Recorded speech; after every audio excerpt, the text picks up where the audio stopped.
বেরিয়েছিলেন প্রচারে, কিন্তু এইভাবে যে তাকে মাঝপথেই আটকে দেওয়া হবে তা ঘুণাক্ষরেও টের পাননি। আর তাতেই পুলিশের সঙ্গে কথা কাটাকাটিতে রীতিমতো জড়িয়ে পড়লেন বাম প্রার্থী। আর তারপরে পরিস্থিতি উত্তপ্ত হয়ে ওঠে। ঘটনাটা মুর্শিদাবাদের ডোমকল সারাংপুর এলাকায়। সূত্রের খবর, নির্বাচনী প্রাক্কালে রাজনৈতিক কর্মসূচি গ্রহণ করার ঠিক 48 ঘন্টা আগে নির্বাচন কমিশনের কাছে একটি অ্যাপের মারফতে কর্মসূচির কথা জানাতে হবে নির্বাচন কমিশনকে। অনুমতি না নিয়েই চলছিল সিপিআইএমের প্রার্থীর হয়ে ভোট প্রচার। উপস্থিত ছিলেন সিপিআইএম প্রার্থী মোহাম্মদ সেলিম নিজে। প্রায় 60 থেকে 70খানা বাইক নিয়ে চলছিল এই ভোট প্রচার। তাতেই তৈরি হয়েছিল বিশৃঙ্খলা। খবর শুনে ঘটনাস্থলে পৌঁছায় ডোমকল থানার আইসি নিজে এবং মিছিলে অবৈধ থাকার কারণে বন্ধ করার নির্দেশ দেন। যদিও এখন পরিস্থিতি নিয়ন্ত্রণের মধ্যে, জানায় সূত্র মারফত জানা যাচ্ছে সিপিআইএম তৃণমূলের ফাইট রাজ্যের অন্যতম গুরুত্বপূর্ণ কেন্দ্র মুর্শিদাবাদ।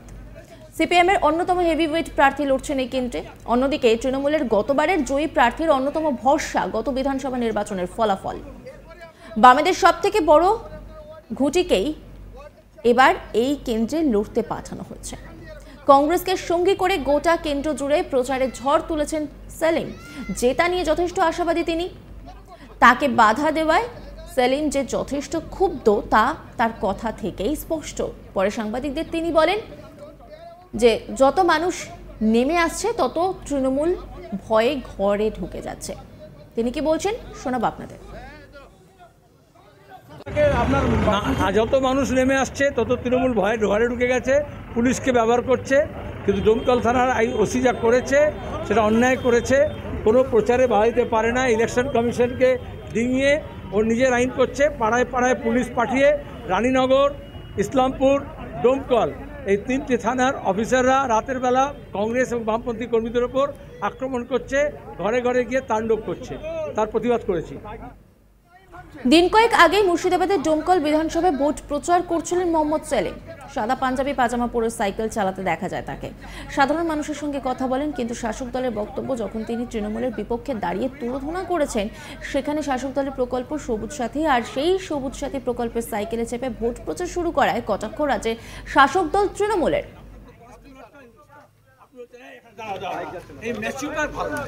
এরপরে আপনারা ওয়ার্ডে দাঁড়ান, এরপরে আপনারা ওয়ার্ডে ঢুকবেন। ওয়ার্ডের 4 জায়গায় অন্যান্য পার্টির মিটিং আছে, সেখান দিয়ে এরকম নাচতে নাচতে যাবেন, আবার একটা গন্ডগোল হবে। হ্যাঁ, উনি আমাকে কেন আমি আইনগতভাবে আপনাকে আটকেছি। আপনি আপনার এখানে পারমিশনটা দেখান। আমি আপনার পারমিশন সিটিজেন, আমি এখানে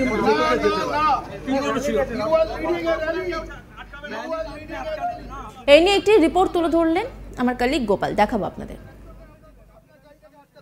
মুর্শিদাবাদ লোকসভার সিপিআইএম প্রার্থী মোহাম্মদ সেলিমের মিছিলে বাধা পুলিশের।